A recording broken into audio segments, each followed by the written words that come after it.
Okay, it's noon. We're starting. That's where we ended last time. I was trying to sort of find my place. So there's a new homework out, which is due the following Thursday. Let me bring this up. Okay. So what do we got? We've got new homework. That's number 2. Let me bring up the pointer.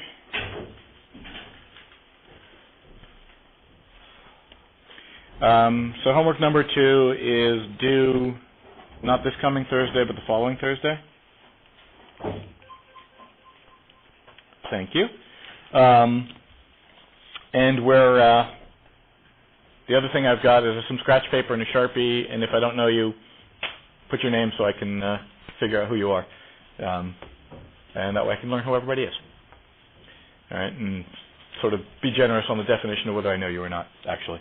All right, so you've got to learn one name, I've got to learn 30, so it's actually 50 with the other class. So anyway, okay. So last time we had gone through the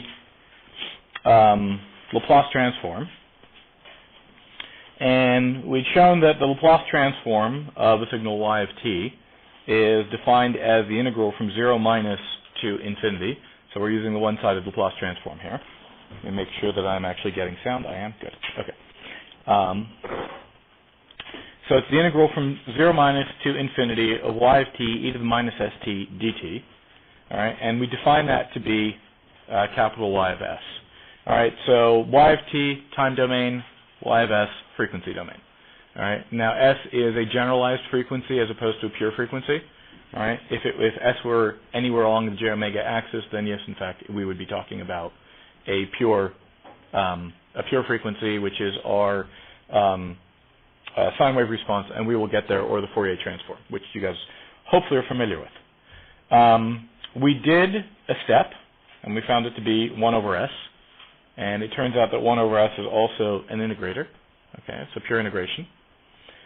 We've got e to the Laplace transform of e to the minus at is 1 over s plus a. Just as 1 over s is integration, s is differentiation, so pure derivative. All right, is s. Now, sort of as a slight aside, do pure integrators, or rather pure differentiators, exist in nature, in the wild? Can you actually, what's that? Probably not. Why not? Because you use the word pure. Yeah. So a straight differentiation, what happens is you try to differentiate sine omega t and omega gets faster and faster. Right? What's the differential do? What's that? It gets bigger and bigger, right? Because you get an omega cosine omega t. And as that approaches infinity, I don't care how good your electronics are, at some point, somewhere, at some frequency, it may be up in the terahertz or even higher, but it's going to roll off. All right, it's going to roll off because you simply can't make electronics that follow that fast. All right, so pure derivatives don't exist. They all roll off at some frequency. In a sense, even when you're not doing discrete differentiation, there's going to be some point at which the output simply cannot follow. All right, there's going to be some physical mechanism by which it can't do. And maybe there's an area in quantum mechanics where you actually can take it up infinitely, but there might be, but it's going to be a pretty specialized sub-area of the physics. Because sort of in general stuff and anything real that you can actually build, it's going to roll off. And the question is, the roll-off versus how much you want to pay. All right, so it's going to be, hey, if I'm willing to roll off at kilohertz, it's going to cost me pennies. If I want to roll off at megahertz, I'm probably up around a dime. If I want to start going up to gigahertz, now I'm talking, a couple of bucks. If I want to go higher than that, now I'm talking hundreds and thousands and hundreds of thousands. All right, it'll start going up real quick in terms of where I want to be able to do, how fast a signal I want to be able to track. All right, so there's always this thing. Okay. So we did the Laplace transform of e to the minus at, a pure exponential, and we did the Laplace transform of an impulse. We showed linearity, which was an easy one. We did the differentiation here, and remember the initial conditions. I'm going to keep hammering on this, but eventually you're going to forget. All right. So there are the initial conditions. Don't forget them. It works still for the second derivative. You get another s, f of s, little f of naught. That means the function evaluated at time t of 0, and then the first derivative of the function in time at time t equals 0. Yeah. What about sinusoidal fidelity? I'm sorry, what was that? What about sinusoidal fidelity? Sinusoidal fidelity. We'll get to putting in a pure sine afterwards. But even with this, this works with a sine or cosine or anything else. As you keep doing it, works just fine. All right. So, and we'll get to what happens when you inject a pure sine wave or cosine wave into a system. And we're going to show in this class, I want to get to it in a little bit, but essentially the class bifurcates into two parts. All right. And there's one part which is what you can tell from the modes of the system, and there's the other part of what you can tell from the frequency response of the system. And we will evaluate both. The tools are very complementary, and you do not have a complete understanding with one or the other. You really do need both. And frequency analysis stuff is very often left behind, unfortunately, which is really too bad because it's quite good. Okay, and so we showed that basically here's where our lives get very interesting. And what we're doing right now is we're putting in the work to do the background to get there. All right, and soon enough we'll be out of the background and doing actual controls. You'll notice that even though this is a class on control, we have done no control yet. All right, it's coming. All right, so right now we're still dealing with equations of motion and how to analyze equations of motion. All right, so if I take the Laplace transform of a differential equation, all right, so I have y double dot plus a1y dot plus a2y equals bu. What I do is, hey, I replace every dot with an s. All right, so I got 2, s squared. I got 1, s. All right, so here's the 1 s. In this case, I'm being careful about keeping the initial conditions. What's going to happen is, as a shorthand, well, just replace the dot by an s, replace the lowercase letters by uppercase letters, roll them out, collect like terms, and here you are with the transfer function. All right, which is why you're going to forget the initial conditions, then I'm going to ask you, and you're all going to miss the problem. So that's why I'm going to keep hammering this in so that you don't forget it, but most of the time you'll then say, yeah, but they're zeros, so throw them away. Okay, now, the reason that we are getting here is this little fact. Remember that the convolution, right, the Laplace of the convolution, which is this nasty integral inside there, is just multiplication in the frequency domain. Right? This is the big deal. All right? This is the big deal because it makes life really, really, really easy. So let's start this by doing an example. All right, so what we've got is I've got my u of s. Well, let's start with my little... So u of t goes into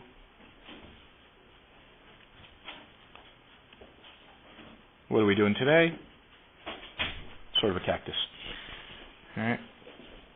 And out comes y of t, and we define the impulse response of the plant as h of t. And what we've said is if I want to know y of t is the integral from 0 to infinity of u of tau h of t minus tau d tau. Right? This is the convolution integral.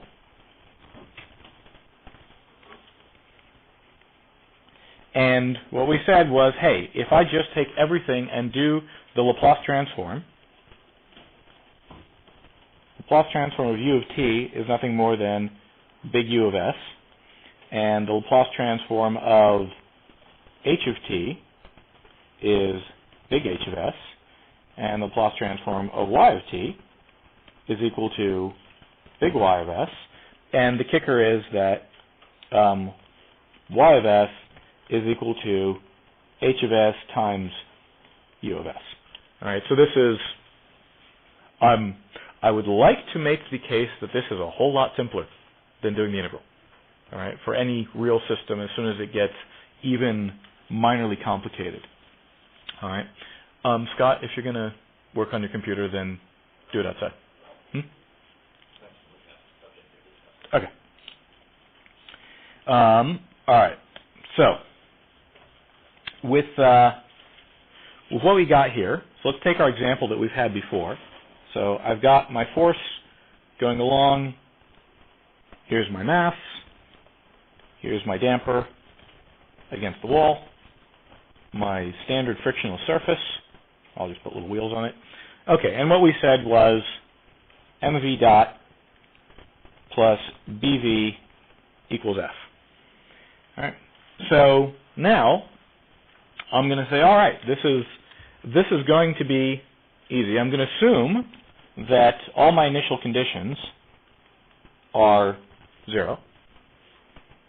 And we're just going to set this up using, I'm just going to take the Laplace transform of this side, and I'm going to say this is easy. This is going to be m for v dot, I've just got S big V of S, all right, plus B, again, big V of S, is equal to big F of S. There we are. All right. So notice that that was really easy. All right? You can practically write this down by inspection. All right. These tools would not have survived this long if they were hard. All right. To be able to sort of do reasonably complex things on the back of an envelope and quickly and simply is why this has held. All right. So, okay. So now I'm going to say V of S divided by F of S. All right. Or actually, let's do this first. I'm just going to collect my V of S, and this is going to be 1 over ms plus b times F of S. Right? And now I say, hey, this is, I'm going to say, let's analyze this for a step input of height f naught at time t equals 0. Right? And therefore, F of S is equal to f naught over S. Right? Because a step, you guys will remember that our step is 1 over S. Right? So, and from the linearity one, which was right here, I can just pull the constant out. All right? So if I pull the constant out, I've just got f naught over S. All right? So here we are at f naught over S. So the V of S is now just going to be equal to 1 over ms plus b times f naught over S. All right? And basically, if I want this to get to V of t, all right, I'm going to look at my table in the front of the book, all right, and if I'm not mistaken, right, we'll get to how to sort of analytically do the inverse Laplace transform later today. But for now, I just want to sort of go the easy way. And if I look at number 11, right, anyone have the book? You've got number 11 there? Number 11 is? A over S times Right. And that's equal to? In the time domain? 1 plus exponential to the power minus 8. 1 plus? There should be a 1 minus. Yeah, all right. 1 minus e to the minus at. Okay, so here we are. All right, now, this is close to that, but not quite. All right, so I've got to get it, all I've got to do is get this into this form. All right, and as you can see, it's awfully close. All right, I can pull the constant out, right, and I can say, look, this is my V of S is equal to f naught times 1 over S times ms plus b. All right? So what I want to do is change this to, so I'm going to pull an m out, all right, and then I'm going to multiply and divide the top and bottom by a b over m. So I'm going to have f naught over m All right, so this one I'm just going to pull this out, and this is going to be equal to 1 over s times s plus b over m, right? So far, so good. All I did was just move that m over to here.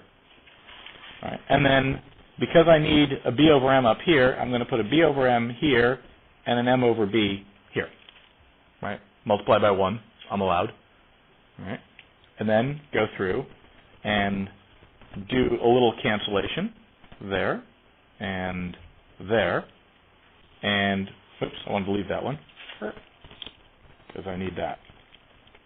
So now I've got f naught over b times b over m s plus b over m.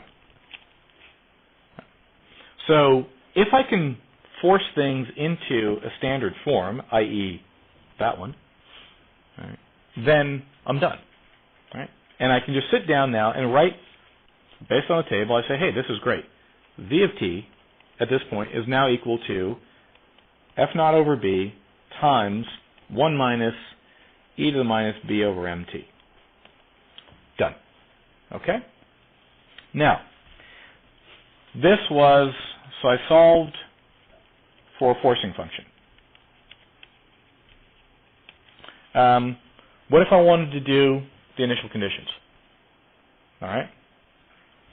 So if I wanted to do the initial conditions, let's do that one so that you guys don't forget it. All right. So in this case, we once again start at the original. In this case, I'm looking for the particular solution, or the homogeneous solution, rather. So what am I doing here?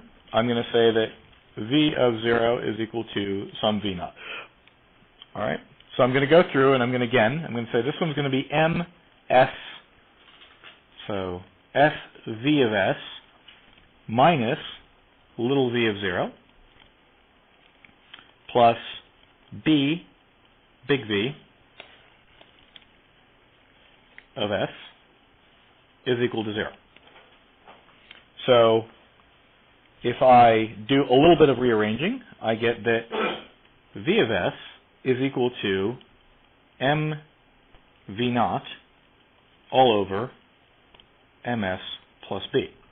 Now, there's one thing you should note here, and this is kind of important. Note that that denominator, ms plus b, is the same as the denominator here. All right? The denominator doesn't change. Okay? The denominator is part of the characteristic equation. It will tell you how the system responds. Essentially, it is telling you what the modes of the system are. The numerators are going to tell you how much each of those modes is present in the output. All right? But that modal response is going to be the same for all systems, whether it's from an initial condition or whether it's from a forced response. You're still going to kick all the modes of the system. The only difference is going to be how much you mix them to get the final answer. All right? And this is going to become important because when we actually get to doing the design part, one of the things you'll say is, well, I want to attenuate this mode, or I want to move this mode from here to here to get the kind of response I want. All right, so we'll get there, but I just wanted to set that up. All right, so with this one, sitting here, and I've got, instead of number 11, I now pick out number 7. And number 7 is 1 over s plus a, which is just equal to e to the minus at. And I'm pretty close. I'm going to factor out the m, which is going to be convenient because it's going to cancel that one. All right, so let's just do that one again.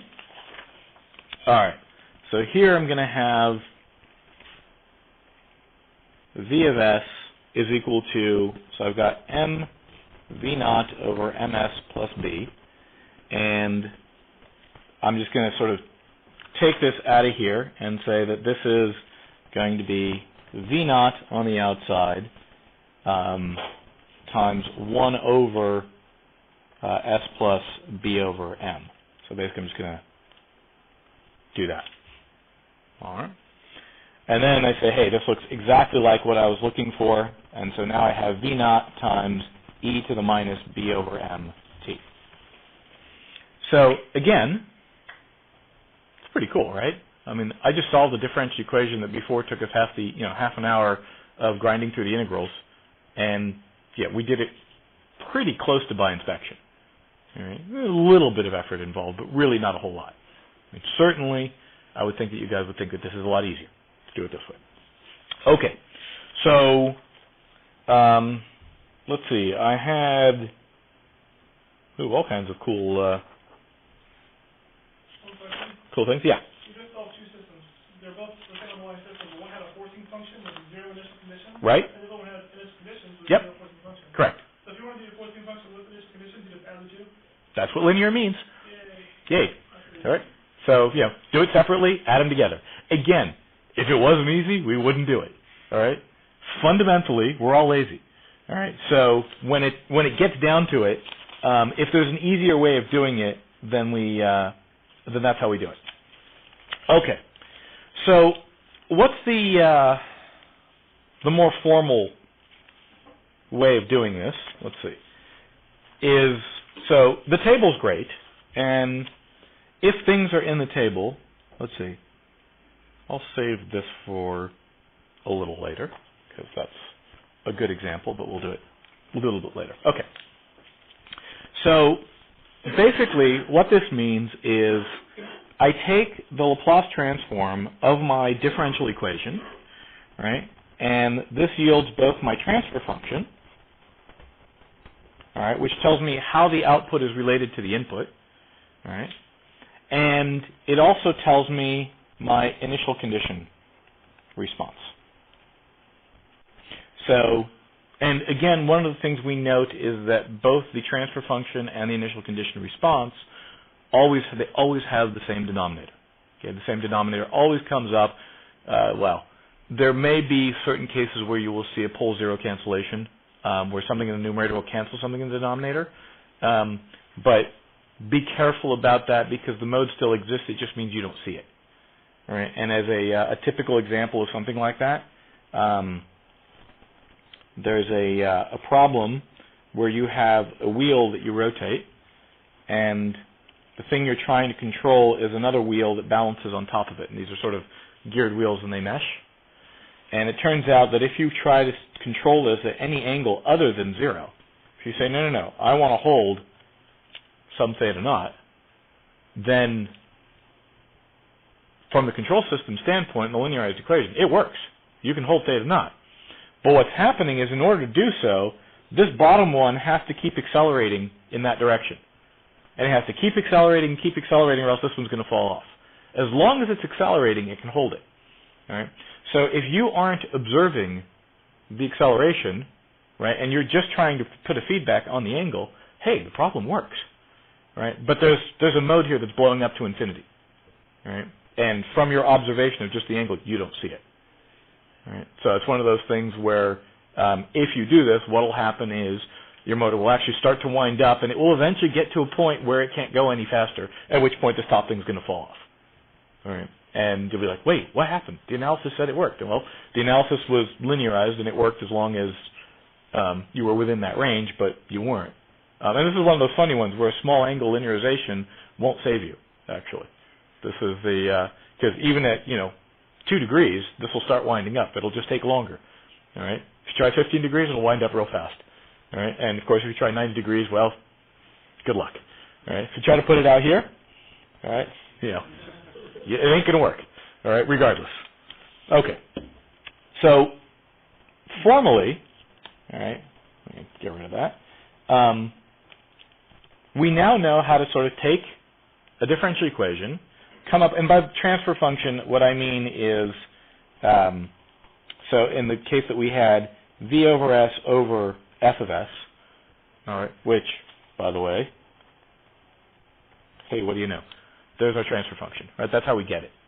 Well, that's one of the ways of getting it. There's lots of other ways of getting it, but there it is.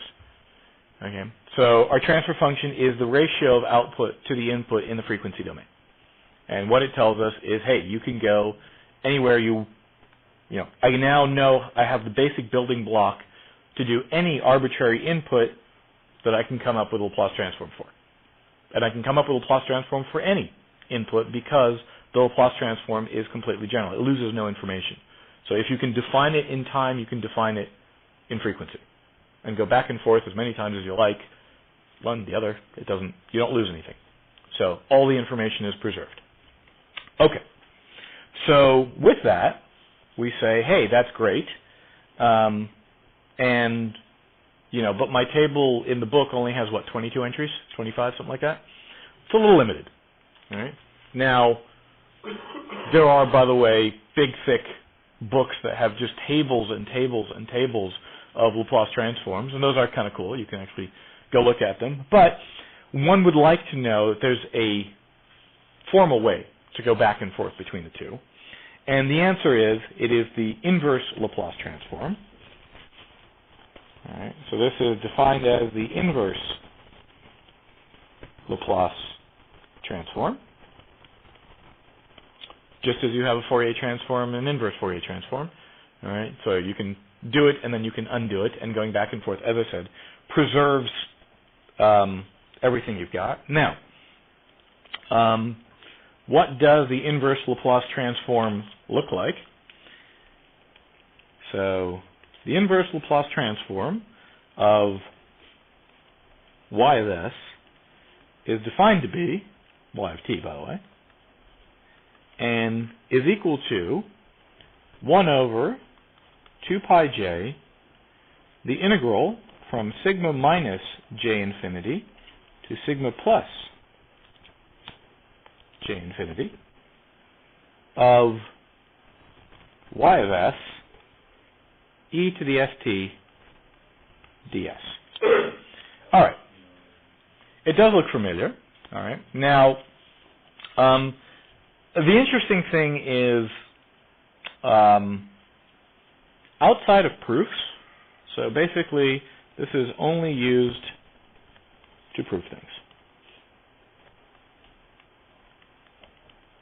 And the reason that no one ever uses it is, well, it's just a gnarly integral.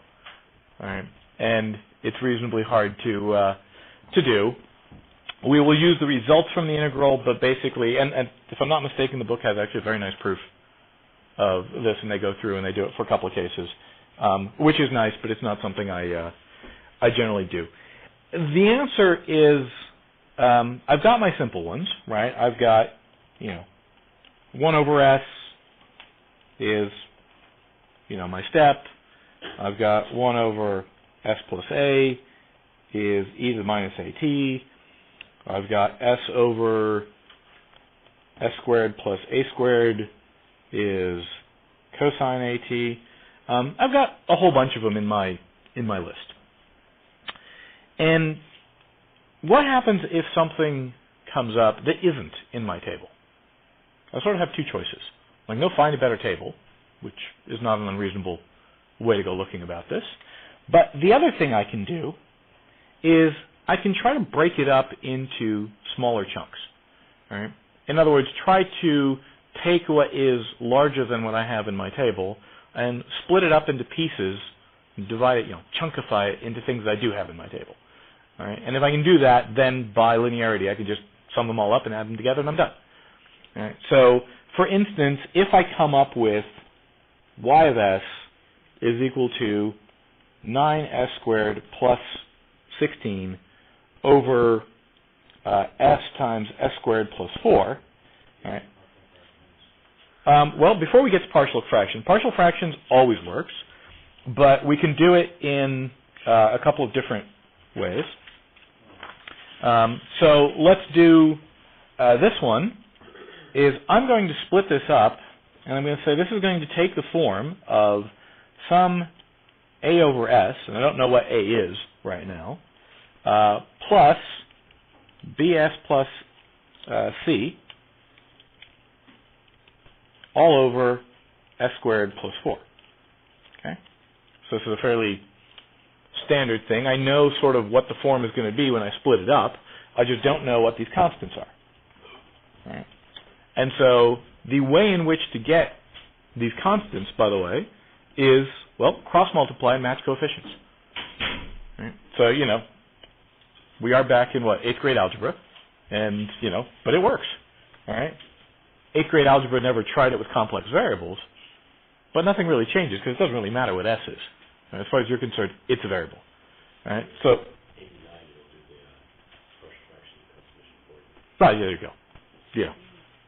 But, so what I have here is I've got A times S squared plus 4 plus BS squared plus CS is equal to 9S squared plus 16.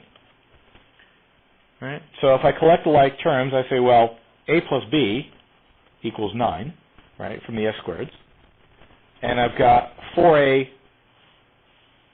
did I do this right? BS plus C, yeah, I've got C is equal to 0, right, because there is no single S term in here. All right. And I've got that 4A equals 16. So A equals 4, and therefore B equals 5. All right, so now, all of a sudden, I can say, hey, this is great. I've got Y over S, which is 9S squared plus 16, all over S squared plus 4, is equal to, we had this A over S plus BS plus C, which we said was 0, over S squared plus 4. And we got this to be, if I actually look, that's a step, and that one is a cosine.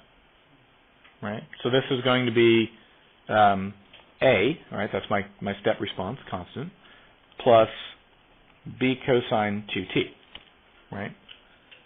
And, or I could have gone, the whole general one, if I'd left C in there before I canceled C out, would be A plus B cosine 2t plus C sine 2t, right? And in this case, we found that A equals 4, B equals 5, and C equals 0. So that one's 0. Then I've got that Y of t is equal to 4 plus 5 cosine 2t. Pretty cool. Yeah. Was that a zero fold cancellation? No, it was not. Okay. All it was this portion of it just these. What it means is actually has a phase argument for what the phase was doing in this, right? Because B cosine plus C sine is the same as A cosine plus a phase lag, right? And all it says is, well, your phase lag is 0. It shows up as a pure cosine. All right, so no, there was no cancellation. What's this look like, by the way? This says that I've got a line at 4, and about that line, 5. So starting at 9 and ending at -1, I've got cosine 2t. All right, so there it is. Okay, and there's my cosine. I'm happy. Now, let's see. What example do I want to do with you guys first? That one's kind of a nasty one. That one's also a nasty one, but let's do one more. Let's do this one first. All right. So, bless you. All right. I've got a pendulum. All right. There's a hinge up here. There's vertical. I'm going to measure my angle theta off of this way. I've got a mass at the end. I've got gravity pulling down on my mass. I've got the tension pulling back up here. Right? Little tension there. And let's see, and I'm going to put some forcing torque. Let's make that green. I'm going to put some forcing function external to this thing. All right.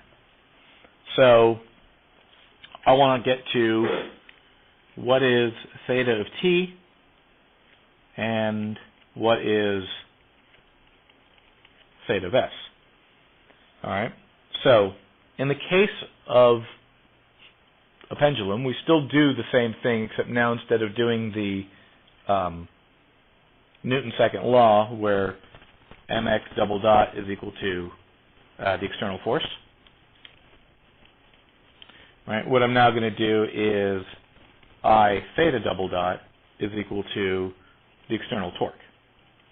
All right, so this is just the basic constitutive relationship of something that is rotating. All right, so in this case, I'm going to say, well, let's take a look at the force right here. All right, so I've got mg pulling down. I've got my tension pulling back up, and it's got to be equal and opposite. All right, so that portion there has to equal to mg, or the thing would accelerate. And so what I wind up with over here is an mgl sine theta, all right, to work out the angles. All right, and let's see, a point mass at the end, so I'll just write this down this way. I've got I theta double dot is equal to mg cross L, all right, not times, and in this case that's just going to be mg L, I'll just leave it in there, so cross L, which is equal to mg L sine theta. All right, and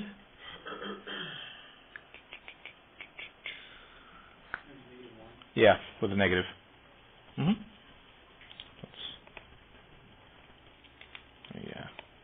give myself a little more room here. There.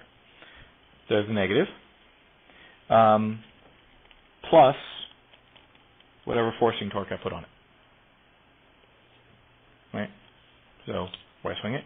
And then I, for a point mass, you guys probably don't remember, but it's ml squared.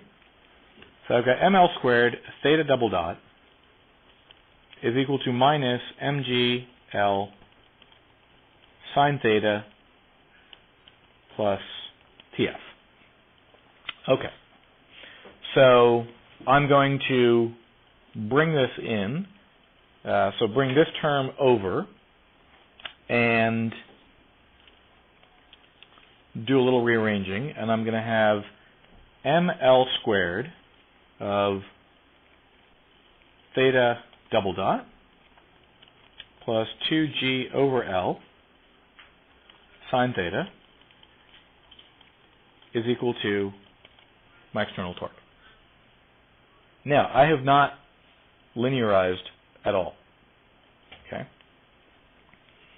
So at this point, we'll go ahead and say, look, for small angles, sine theta is approximately equal to theta. All right, there's our small angle assumption. And we'll say, okay, look, if I'm not real far over, then that'll work. Given that I actually know how to do the Laplace transform of sine theta, I don't actually have to. I can actually keep this completely nonlinear and work it through. All right, Laplace transform of sine theta, I can just look up in the table. All right, it's not that hard. All right, but for now, let's do the small angle assumption. Yeah.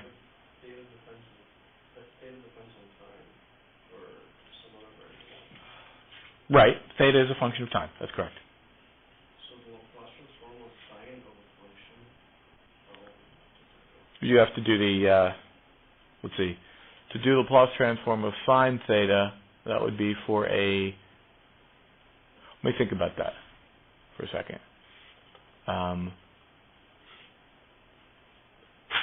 think you might have to do kind of a chain rule type thing with it, but for now we'll linearize it and ignore the part of it. So if I linearize it, I've got that. What I'm going to do is I'm going to take this and move it to the other side. So now I've only got things here. I've got theta double dot plus g over L theta. Oh, let's do before I linearize. G over L sine theta is equal to TF over ml squared. All right, so there's where we are. And what I'm going to do is say that sine theta is approximately equal to theta. So rewrite this as theta double dot plus g over L theta is equal to TF over ML squared. And now I can go ahead and take the Laplace transform of it.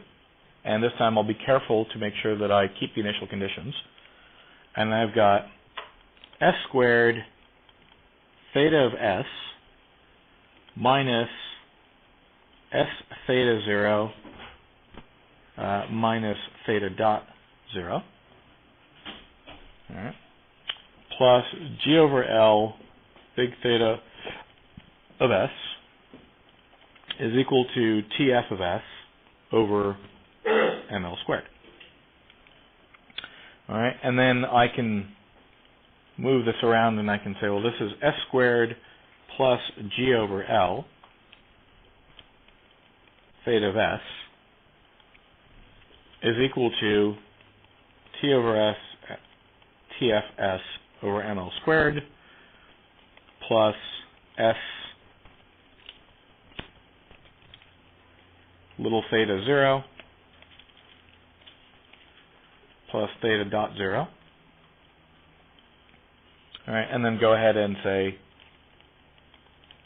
theta of s is equal to TF of s over ML squared s squared plus g over L plus s theta naught theta dot naught over s squared plus g over L. All right, so this part is the force response. This part, the initial condition response.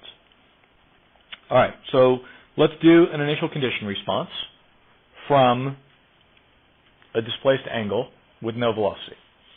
All right, so I want to solve this for theta 0 right there, and I'll just no forcing function whatsoever, just let it go and see how it decays. All right, so here I've got theta of s is equal to the s theta 0 divided by s squared plus g over L. Okay.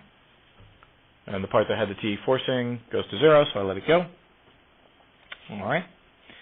And this means that I can rewrite this as theta of s is equal to theta naught times s over s squared plus the square root of g over L squared. Yeah? And if we look up in the table, s over s squared plus omega squared is equal to cosine omega t. All right, which means that theta of t is equal to theta naught cosine square g over L t. All right. Now, this is linearized. Anybody know at what point this linearization sort of breaks down, sort of about what angle starts to lose it? Yeah, 10 degrees and under is pretty damn good, actually. About 15 degrees, it will start to diverge from the true solution. So what will happen is, it isn't actually a pure cosine omega t. It'll actually start decaying. But for a small angle, this is pretty damn good. And so what this looks like, by the way, so if I plot this on the real versus the j omega axis, I have a plus or minus, so the roots of this are at plus or minus g over L j, right? So this is at, on the j, this is g over L j, and this is minus g over L j on that one. All right, so that is a pure oscillation. And we will get to looking where these things show up Okay, so the place that I'm putting the roots of the denominator, all right, in this case, this also has a 0 right there in the numerator. All right, so this is actually there are the two roots of the denominator polynomial, and here's the root of the numerator of the polynomial, and that tells you what, for an initial condition response, this has. Okay. And interestingly enough, if you look at the forced response, all right, this 0 goes away, right? Because that S doesn't exist in the forced response, right? If I go back and I look at this, right, there's going to be a constant that changes, right? On my forced response, it's how much I'm going to kick it and where it goes. Likewise, if I said theta naught is equal to 0, but I gave it a velocity, right? So initially hanging down, but it has a radial velocity, then it's going to swing with a sinusoidal input. And what's the sinusoidal input going to look like? Well, it's going to be 180 degrees out of phase with this, but the roots are going to show up in the same place. All right? We'll do a lot more. This, by the way, is used in old grandfather clock mechanisms all around the world. Is this square root of G over L? Notice that it is not a function of mass, of the weight. The mass divides out. All right? And as long as the mass is sufficiently larger than the rod holding it, because if a uniform rod has a moment of inertia, I think it's ml squared over 12, is that right? Something like that? What's that? Over 3? But in any case, quite different than the ml squared. All right, so it's going to move the effective length of that one. All right, if your ball on the end of it is not sufficiently massive relative to the rod itself. And the way they would do this, if any of you have sort of looked at an old clock mechanism, they're actually kind of neat to look at. There's the pendulum, and on top of the pendulum is this little gear head that's got these two teeth on it, and there's a gear here that eventually goes through a whole bunch of reduction to get to the clock mechanism. And in order to keep this thing rotating, they want to keep kicking it with just a little bit of torque so it doesn't slow down from friction. And the way they do this is they wrap either a spring around here, which you have to wind the spring, or they wrap a line around and they hang a weight off the end. And that weight keeps it torqued, and it swings to one side, and the gear can't turn any farther because that little tooth in there is stuck in the gear. And then as it pulls out, it allows it to rotate one click, and then it's stuck on the other side. And it click, click, click, click, and it moves on this very slowly ratcheting thing. And, lest you believe these were not accurate, there were people whose jobs were to go up in the clock towers, and every week you have to wind the weight all the way back up. All right, so they would sit there and they'd crank the weight all the way back up, and they lift the weight. And oftentimes you'll see, if you actually go to churches in England, which is where a lot of the big clocks were, because people couldn't afford their own, there's actually a pit that goes down to give the weight a longer, so they didn't have to wind it as often. All right, so there's this pit that goes down, and then it gets to the bottom, and they crank it all the way back up. And so it was someone's job, once a day to crank the weight all the way back up to the top and leave it there. All right, and what would happen was, again, the time, the frequency at which this thing was doing is square root of G over L. And if this is sufficiently long, all right, then the angles that you go through on this aren't much more than about 10 degrees. It's sort of click, click, click, click. So anyway, kind of a cool thing. And I did it with springs too. So if you have an old spring watch, that's actually how it works. Sometimes they would use torsional pendulums rather, which have slightly different characteristics. But anyway, needless to say, there were sort of fun things you could do with that. Okay. Questions so far? Do you guys like examples? Should I do more examples, or okay? Keeps you guys. I get a sense sometimes that you guys are bored, and that worries me, because I wouldn't want you to be bored, and if you get bored, I'd have to speed up. So. Is it? Okay, good. Did they actually work it out with nonlinearized, or did they leave it? They just Smaller. Okay, good. All right. So let's do a little bit more. A little bit more of going through the Laplace transform. Here's one. I don't think this one. Do I want to do this one with you guys? This one's a pain in the butt. There's a couple that I'll do that I think is the problem set from chapter 3 on this one, on the new one I gave you. 2 and 3. Yeah. So for the first ones on chapter 3, I want you to go through and actually do them by the integral. Don't just look them up in the table. All right. So you listen. Put in your dues now, and then you get away with it. All right. So here's one that I'll just do one of these because it's a pain, but it also shows you how to do it. Okay. So as an example, all right, f of t is equal to 3 cosine 6t. Right. So here's the easy way to do it. Right. I look it up in the table, and f of s is 3s over s squared plus 6 squared. Right. And lo and behold, ta-da, I'm done. All right. Now let's do it the hard way. All right, just for fun. Okay. So we'll start with the Laplace transform of 3 cosine 6t, and that's equal to the integral from 0 to infinity of 3 cosine 6t e to the minus st dt. So I'm going to pull the 3 out, make my life easy, and that's the integral from 0 to infinity of cosine 6t e to the minus st dt. And I'm going to do the old integration by parts.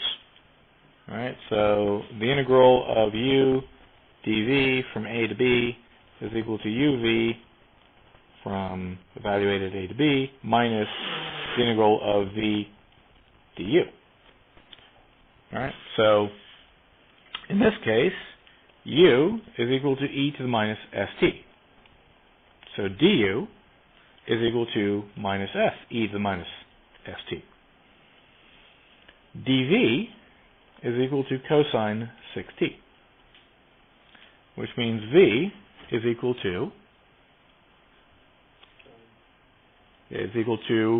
I hear sine, over 6. There you go. Okay. No, actually positive. There you go. Okay.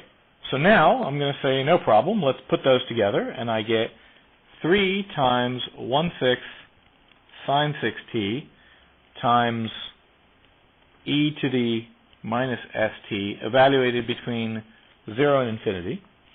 And this has the interesting property. At time t equals 0, this one's 0. Right? And at time t equals infinity, that one's 0. So 0. Okay, cool. Plus 3 times the integral, so I'm taking the minus out. So plus 3 1/6 sine 6t times s e to the minus s t dt. All right. And I'm going to wind up doing it again, exactly. And s, in this case, is interesting. S is not, it's a complex constant, but it's just a constant. So I can yank it out, just like I yank everything else out. So this is going to equal to s over 2 times the integral of sine 6t e to the minus st. And lo and behold, we do it again. So at first you're going to say, well, all right, what's the point of this? I'm just going to go around in circles. I'm not. I'm actually going to get somewhere. Okay, so we do it again. U is, once again, e to the minus st. Du is minus s e to the minus st. Dv is equal to, in this case, sine 6t and v is therefore minus 1/6 cosine 6t. All right, so now I'm going to do this again, and I'm going to wind up with, I'm going to use a script s just to make it easier to distinguish from a 5. All right, so this is s over 2 minus 1/6 cosine 6t e to the minus st evaluated between 0 and infinity. Now, this time, I survive, right? This does not get clipped out to 0, all right? Because cosine of 0 is also 1. All right? So I get 1 and 1, so I get 1/6. So I wind up here with a s over 12. This combines to s over 12. All right, and then I've got minus s over 2, the integral from 0 to infinity of minus 1 over 6 cosine 6t times minus s e to the minus st dt. Take that one and that one, wind up, and I get that this is equal to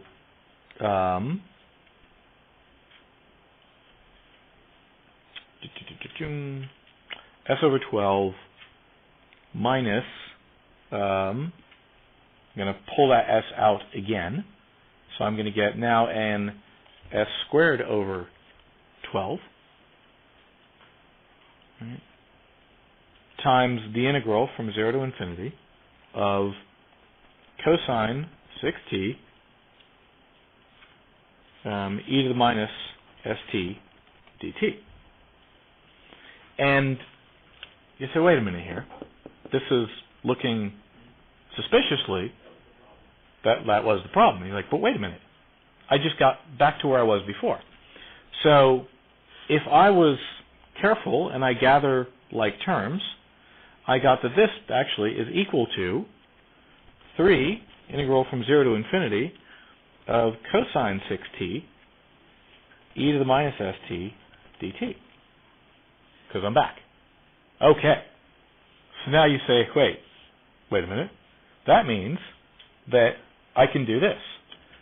I can go that, so if I take this s over 12 times 1 minus s integral from 0 to infinity of cosine 6t e to the minus st dt, which is this, is equal to 3 integral from 0 to infinity cosine 6t e to the minus st dt, I can now go and say that means that I've got s is equal to s squared plus 36 times the integral of 0 to infinity of cosine 6t e to the minus st dt, just by rearranging a few terms here and pulling things off. And by being clever and dividing down, I say that that means that the integral of 0 to infinity of cosine of 6t e to the minus st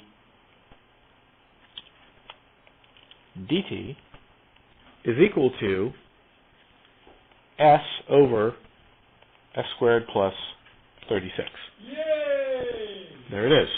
All right. So, pain in the butt, but so this is one way of doing it. This is the non-complex math way of doing it. So I get that the integral of 3 cosine 6t is equal to 3s over s squared plus 36. All right. Let's do it by so this is the non-complex math way of doing it. Okay. Now let's do it the complex math way because it's better. It's easier in many, many ways. And what I'm going to do is remind everyone, because you've probably forgotten it, that cosine omega t is equal to 1/2 e to the j omega t plus e to the minus j omega t. All right. So hopefully everyone that lights up an old complex math neuron that you've sort of seen it somewhere in there, sort of tweaks it a little bit. All right, so now what I'm going to do is say the Laplace transform of 3 cosine 6t is, yeah. Is it plus or minus? Oh, sorry, that's plus. Plus here, the minus there. Why don't we just do e to the j omega t and prove both cosine and sine at the same time? No, we'll get there, but I want to do this one the sort of the slow way. All right, just to go through it once. And so I'm going to pull this out, and I'm going to say this is going to be 3 halves, taking the half and the 3 out. The integral from 0 to infinity of e to the j 6t plus e to the minus j 6t times e to the minus st dt, which is equal to 3 halves integral from 0 to infinity of e to the minus s plus 6j t, and then dt, and then its other half, which is plus 3 halves integral from 0 to infinity of e to the minus s minus 6j t dt. And that's going to equal to 3 halves times minus 1 over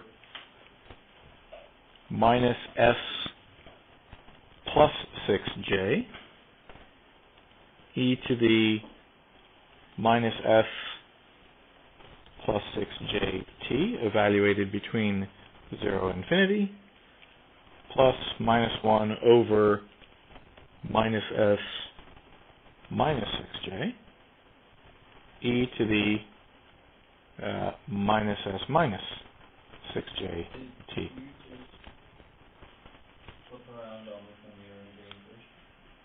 Quite possibly. Yeah, I did. All right.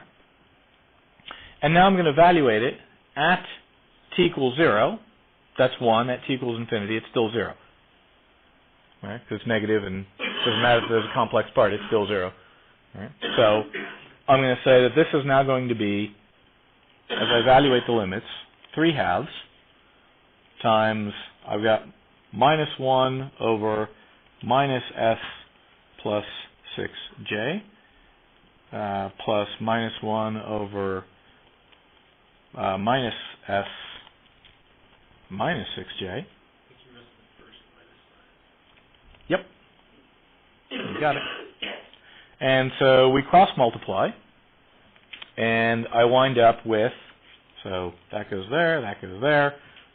Those multiply by each other. And that's nice because they happen to be complex conjugates. All right. And by the way, in any physical system, you will always get things coming in complex conjugate pairs. You won't ever get a single complex piece hanging out there in the breeze all by its lonesome. All right. And that is because to date we have not yet figured out how to make things like complex capacitors or complex springs. All right. We only know how to make real ones, and therefore, you know, if someone comes up with one, I think there's a Nobel Prize waiting for them. But they, anyway, pulling this all out, I've got minus 1 minus s minus j6 plus minus 1 times minus s plus j6 all over minus s plus j6 times minus s minus j6, which is equal to 3 halves. J times j, of course, is equal to minus 1.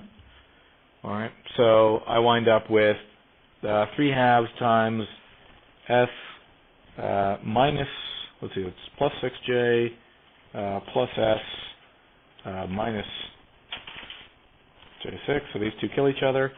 And I've got s squared plus j6s minus j6s minus 36. in there. Oops. Okay, that was pretty cool. Then I could erase the line from out from underneath it. Which, after there's going to be a 2s up here that I cancel with that 2. All right, so here, so it's going to equal to 3/2 times 2s up in the numerator and s squared plus 36 in the denominator. And, whoops, canceled the wrong one. All right, and so here we have it, once again, 3s over s squared plus 36. Whew. Okay, it can be done. All right, for the first problem in chapter 3 on the homework, do it the long way, do it by integration. I don't care whether you do it complex way or the standard way, but do a couple of them because it's worth it to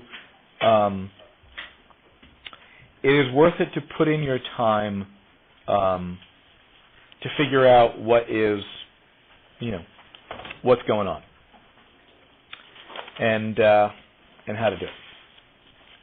All right. So let's see, what else do we have?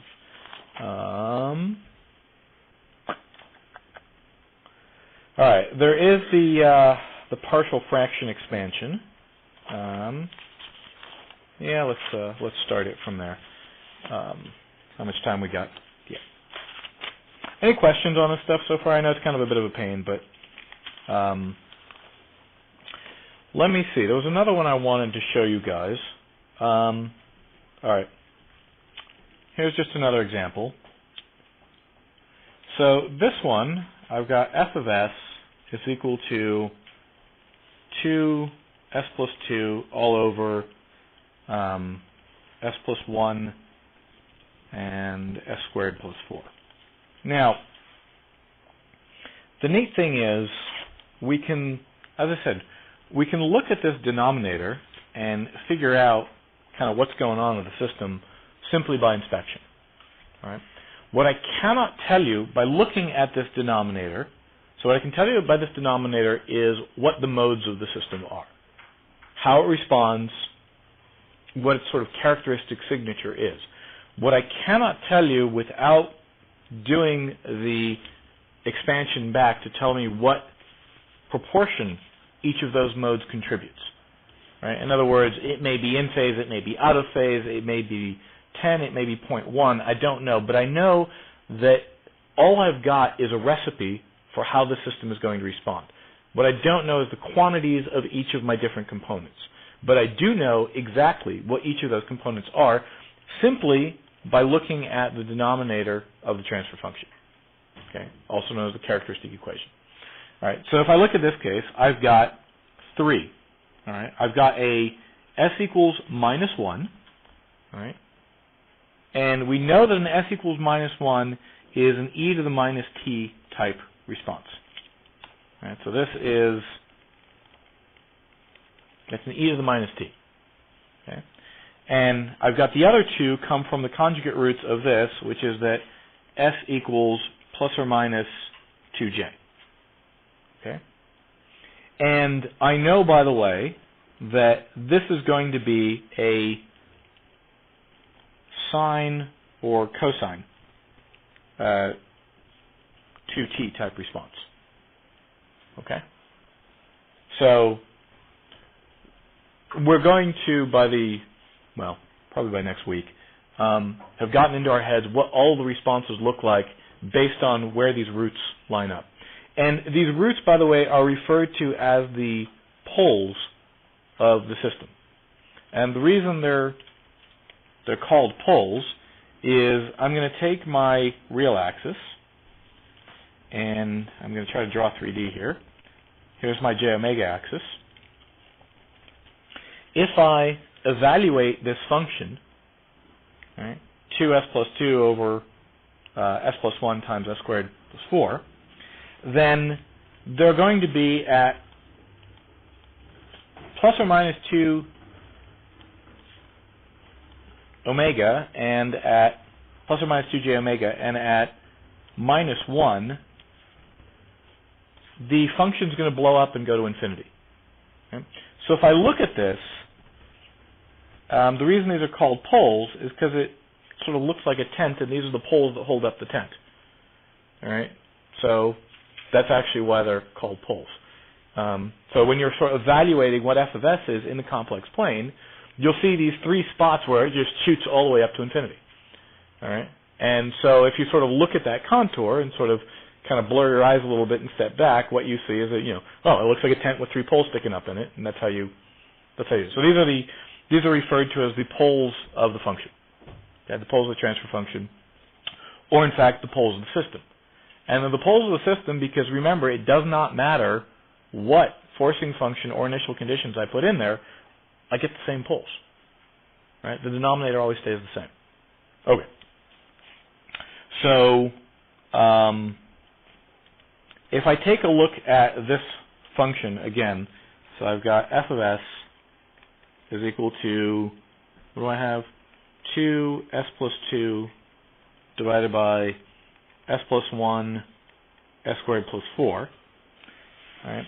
I'm going to break this up into some a over s plus 1 plus a bs plus c over s squared plus 4. All right. So there it is. I'm just going to split it up into those two. And in this case, let's do, I know that the answer, by the way, f of t is going to equal to, I've got an a e to the minus t. Right? I'm going to have the c over s squared plus 4 it needs to be a 2 over s squared plus 4, right, to get me the pure sinusoid. So it's going to be c over 2 sine 2t, and then I'm going to have a b cosine 2t. So I know, based on the poles, that I have this, that, and that. What I don't know is my mixing ratio of them. So I need to know, right, I've got the components for my cake, I just don't know how much flour, how much yeast, how much sugar to go in. Right? I've got what I need to put it together with, I just don't know how much of each goes in, and doing the cross multiplication, the numerator is actually what tells me how much goes in of each one. All right, so do a little cross multiplication, and I've got that, let's see, for the s squared term, I wind up with a plus b equals 0. For the s to the 1, I've got that b plus c equals 2. And for the s to the 0 term, the constant one, I've got 4a plus c equals 4. All right, and I do this by just cross-multiplying these two and matching the coefficients that I've got up there. So solving this system of three equations and three unknowns, I get a equals 2/5, b equals minus 2/5, and c equals 12 over 5. All right? So I can now say that f of s is equal to 1/5 times 2 over s plus 1 plus minus 2s over s squared plus 4 plus 6 times 2 s squared plus 4. So that's one of them in the table, that's one of them in the table, and that one is one of them in the table. So with that, I wind up with f of t is equal to 2/5 e to the minus t minus 2/5 cosine 2t plus 6/5 sine 2t. And yes, I can reconstruct this cosine and a sine as a single cosine or sine wave plus a phase lag. All right, but in this case, split it up, and that's okay. Now, the cool thing is, identifying these pieces by inspection is pretty easy. All right? However, figuring out from this that you were going to get 2/5 of e to the minus t, 2/5 of cosine, and negative 2/5 of cosine, and 6/5 of the sine is actually pretty hard. Right? You actually need to go through and do the expansion in order to get that. All right. So this is actually taking us towards the partial fraction expansion, all right, which is the more systematic way of doing this, of breaking it up into chunks. All right, so there is a systematic way of doing it, and of course we want to do that. Let's see, where am I in terms of my? Yes. Okay. So let's stop and review a little bit here. All right. So I basically take the Laplace transform of my equations of motion, and we've seen how hard that is to do. See a dot, replace it by an S. If you're careful, remember about the initial conditions. If you're not, throw them away, which is most likely going to be the right answer, except on a test. But, you know, by and large, works just fine. All right. So I take the Laplace transform of the equations of motion, and what do I wind up getting at? I wind up getting that y of s is equal to h of s u of s plus y initial condition of s. All right. So I get this response, and I say, hey, that's no problem. I now know how to map from u of s through my plant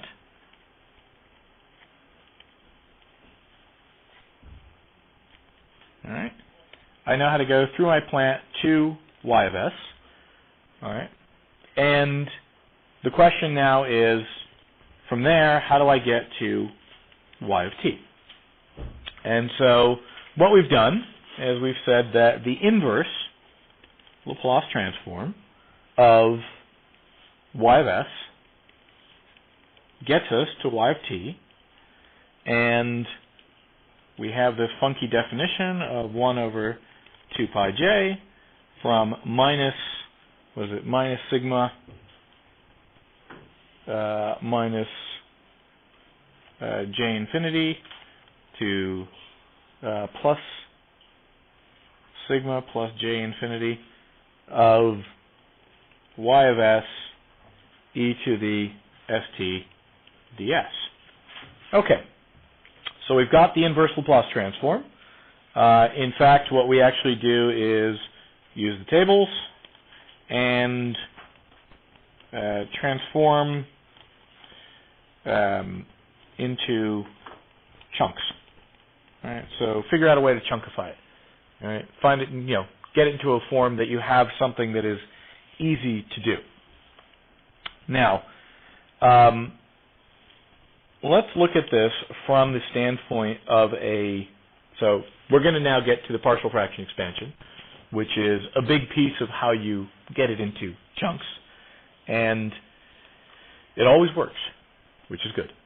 Okay, so because it always works, it means it's always reasonably easy. Let's see. So first thing we've got is let's take y of s as just some very generic b1 s to the m plus b2 s to the m minus 1 all the way down to b m s plus b m plus 1 divided by s to the n plus a1 s to the n minus 1 all the way down to an minus 1 s plus an. Now, it is always, you're always going to find a ratio of polynomials. All right? So it's always going to be a ratio of polynomials. and m is strictly less than or equal to n. All right. Now, the reason of this is, as I said, pure derivatives don't exist. All right. They will always roll off at some frequency, but they will always roll off. All right. So, basically, again, if y over s is equal to s divided by 1, all right, this is a pure derivative, and basically it goes to, the value goes to infinity as omega goes to infinity, and for real systems it always rolls off. Okay. So, what is the case where m is equal to n? All right? Anyone? So, let's say, as an example, all right, I give you y of s is equal to 3s squared plus 4s plus 5. Exactly. We're going to do long division here. So this is 6s plus 7. So what we're going to do here is divide. And so we say, hey, this is going to be, I've got my 3s squared plus 4s plus 5, divided by s squared plus 6s plus 7. All right? So, and I'm just going to divide this like I used to before. And so this goes in 3 times, and I've got 3s squared minus 18s minus 21. And I do this, and well, the s squareds cancel, and I've got minus, 14s minus 21 minus 5, what do I got? 16. Right? All right, so this is equal to 3 plus minus 14s minus 16 over s squared plus 6s plus 7. I can always take one that equals and turn it into a constant plus another function that is strictly less than. All right. And this term, by the way, has a name. It would be your direct feed through. Right? So u goes directly into y. No lag, no dynamics, nothing. It just shows right up. This means that something you are sensing is being pushed directly by your actuator.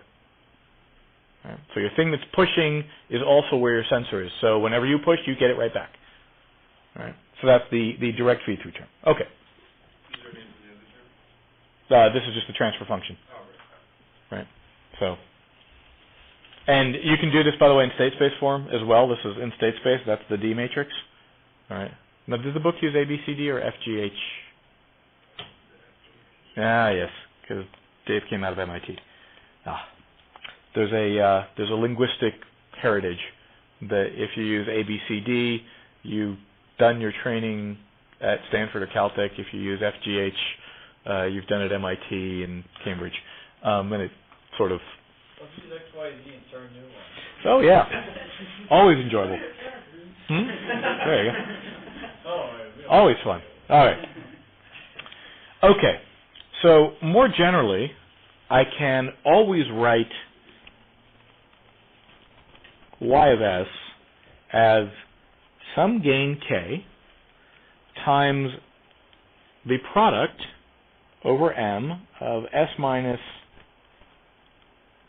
zi, so these are the zeros of your system, and a product over n of s minus pi, and these are your poles. Okay. So the zeros, by the way, often called the transmission zeros, are where if you are on that mode shape, you get nothing on the output. So it's something that completely attenuates the output. For any of you who took 240 with me, you'll realize that means you are in the null space of the input.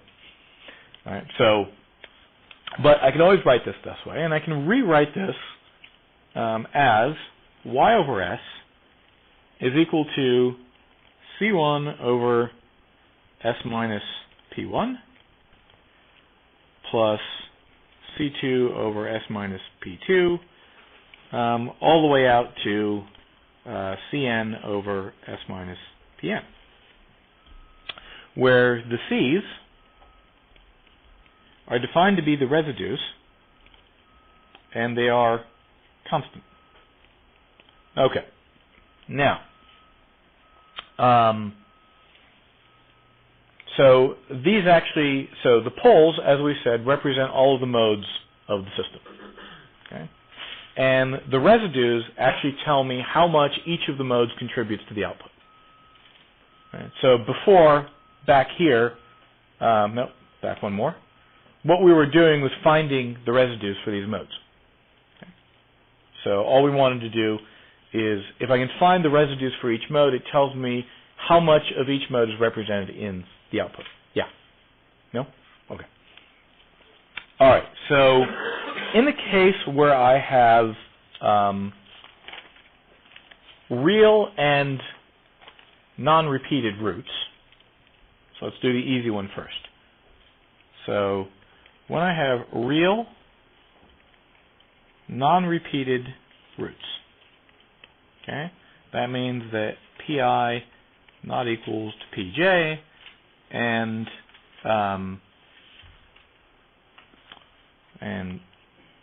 Pi belongs to the reals. All right. So if this is the case for the real non-repeated roots, what am I mixing in? What do all of my characteristic signatures look like? An exponential decay, yeah. But not an oscillating one, it's just a straight coming down. Well, if they're all positive, it's decaying, and if they're negative, they're going up. Okay.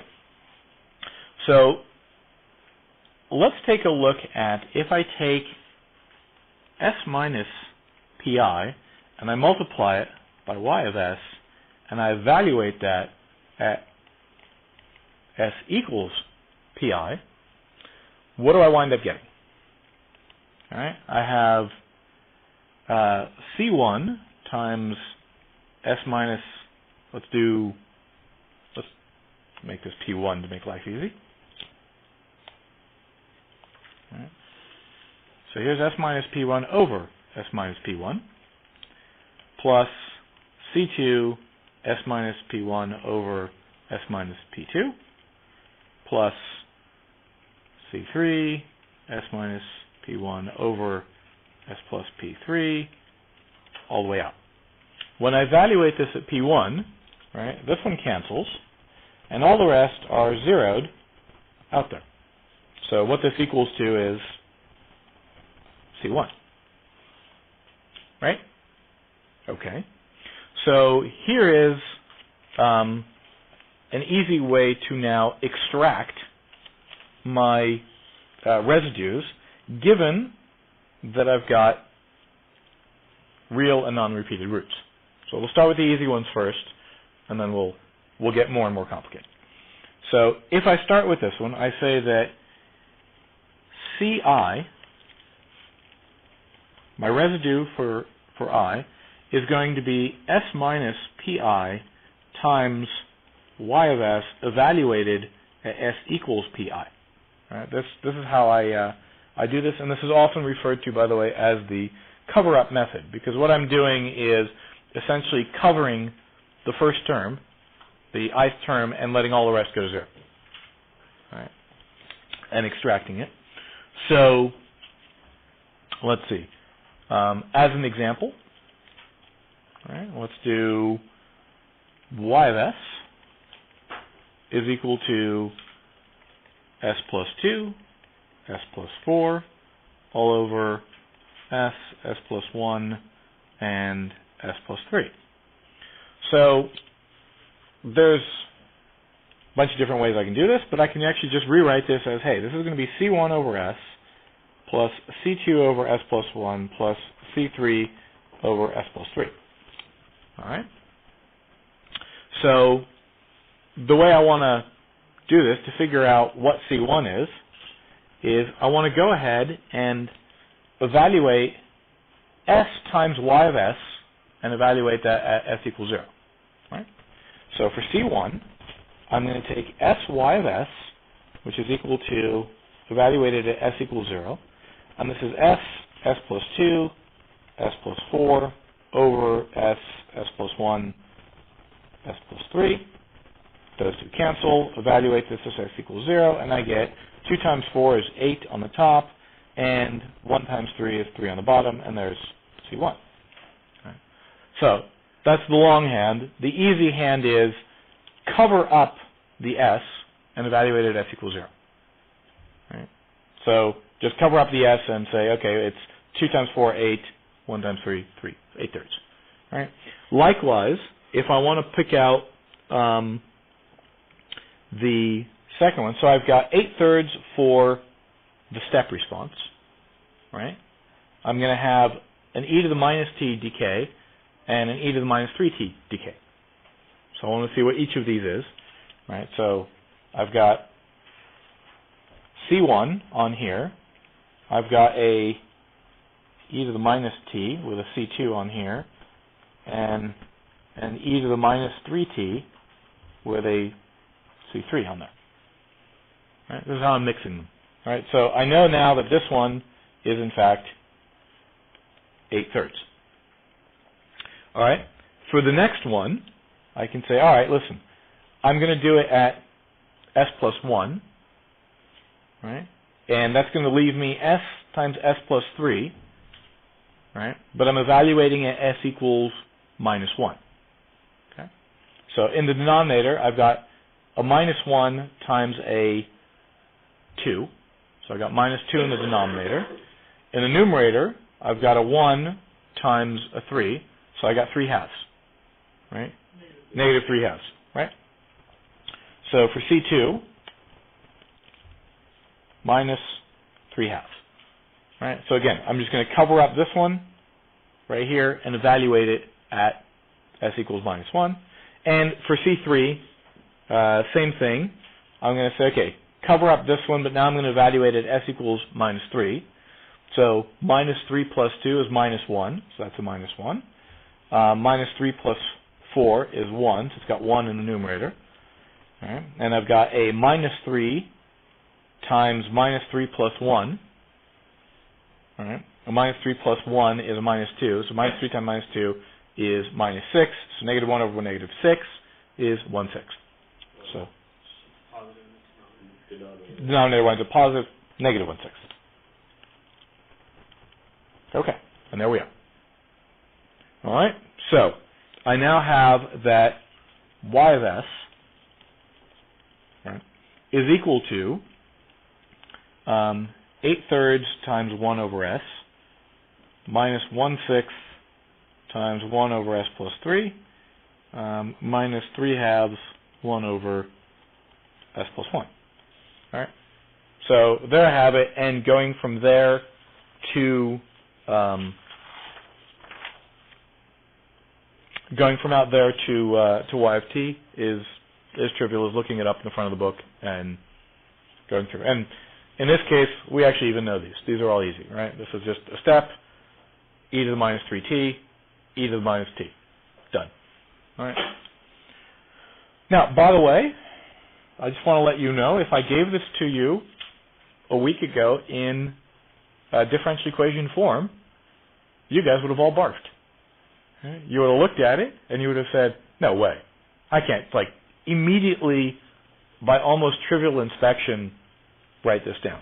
I'll admit that factoring cubic can be a little hard, but that's really all there is to it, right? If I can find the roots of that, I'm done, right? As long as they are real and not repeated. Okay, so now let's. That was easy. That's good. The interesting thing is, oftentimes, so again, I want you to see that these 3 things are giving me the characteristics of the system. They're giving me the modes of the system, and I actually learn a whole lot just by writing that down. Okay, I already know how the system's doing. I know that there is no oscillation in this system. period. It doesn't oscillate. Okay. I also know the fastest decay is going to be a -3 t, and I've got a step which is essentially a 0 decay. It's never decaying. Right? And I can pick this out just by looking at this even before I do anything. And then if I want to know a little bit more detail about how much each mode is contributing, I go ahead and solve for the residues by doing a partial fraction expansion. All right, so I take this, stretch it out to there. Now, so that's all in good. And oftentimes, this denominator here will give you enough information about the problem that you are looking at without even needing to do this. And in fact, if you go into MATLAB and type the damp command, it actually just evaluates these and gives you the damping ratio and the decay rate for each of the modes. Doesn't tell you how much each of those modes are excited, but that's really all you need to know, because if you're looking for a minimum damping, for instance, or you need to know if the system will reach rest in a certain amount of time, that gives you all you need to know. Because for this system in particular, all right, we know that the system does not decay to 0. Why doesn't it decay to 0? Well, it's going to have this 8/3 in there forever. All right? That is not going back towards 0. So if I kick this with some initial condition, right, it's going to stay there. It's going to stay with an offset. All right? So you are starting, hopefully, to kind of get that there is more information than you thought out there. All right. So that's all great and good. And we say, but all right, this was for real non-repeated roots, and, well, that's kind of a restrictive subset. So what do I do about complex roots, and what do I do about repeated roots? All right, so the first one I'm going to do is let's start with the complex roots. So I've got S1 is going to be equal to sigma plus j omega, and S2 is equal to sigma minus j omega. Now, remember that they always appear, always does not have two L's, always appear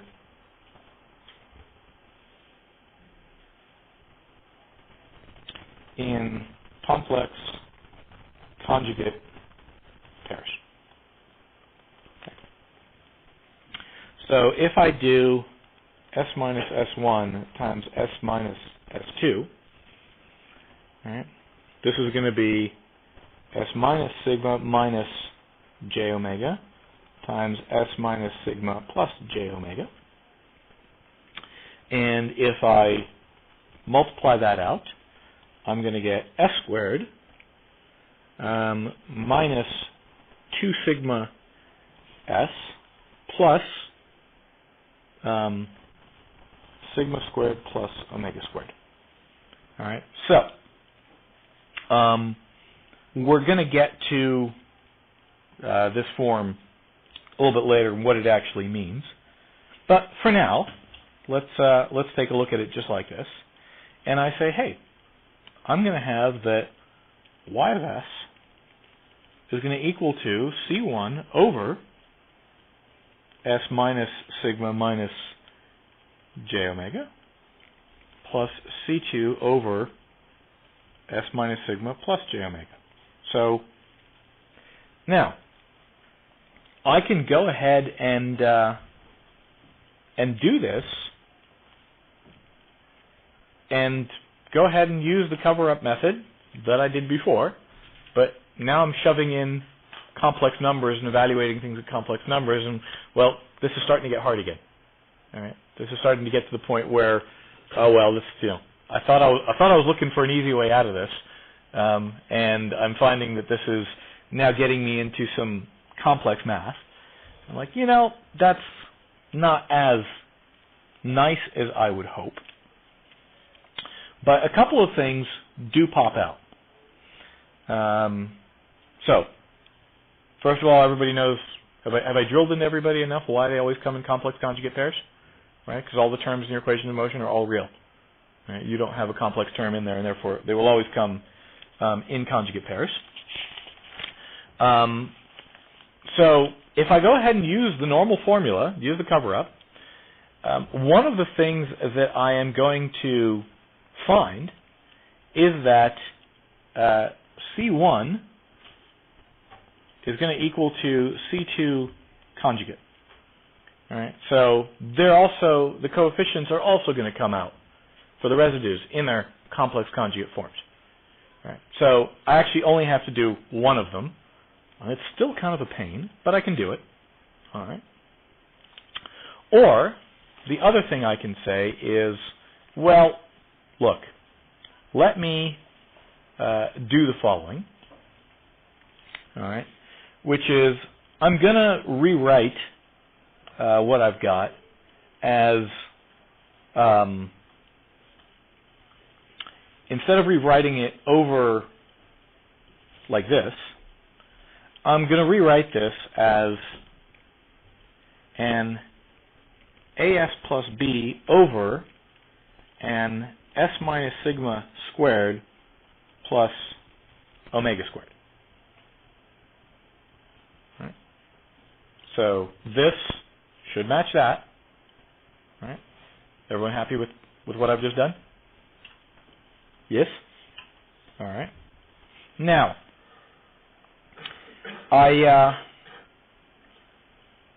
if I do that, all right, I can say, let's see, let me see where I was going with this.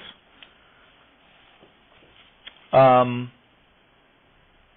know that, and I can do this because C1 is going to wind up being some A plus Bj, and C2 is going to be A minus Bj.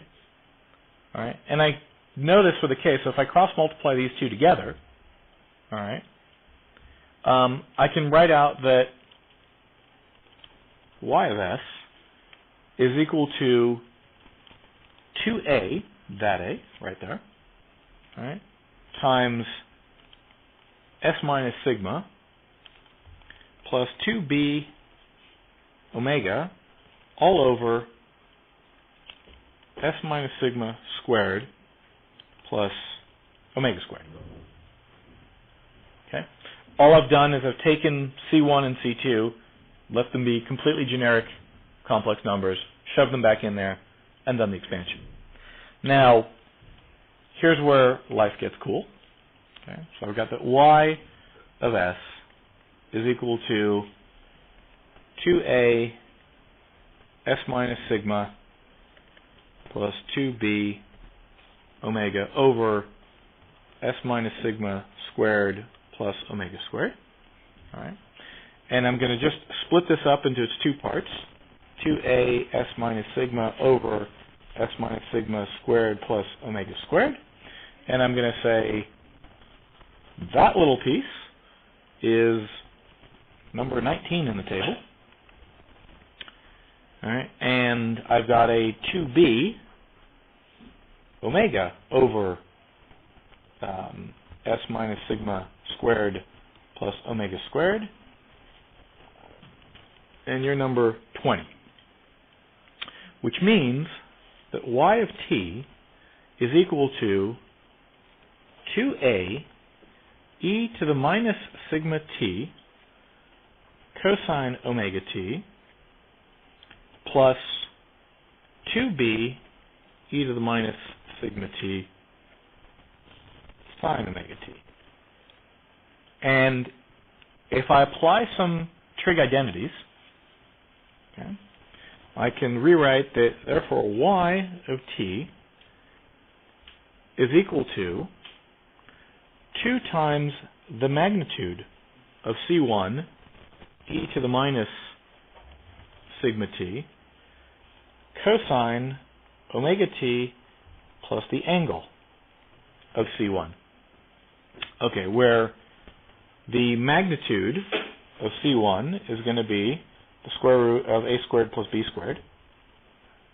All right, and the angle of C1 is going to be equal to the arctangent of b over a.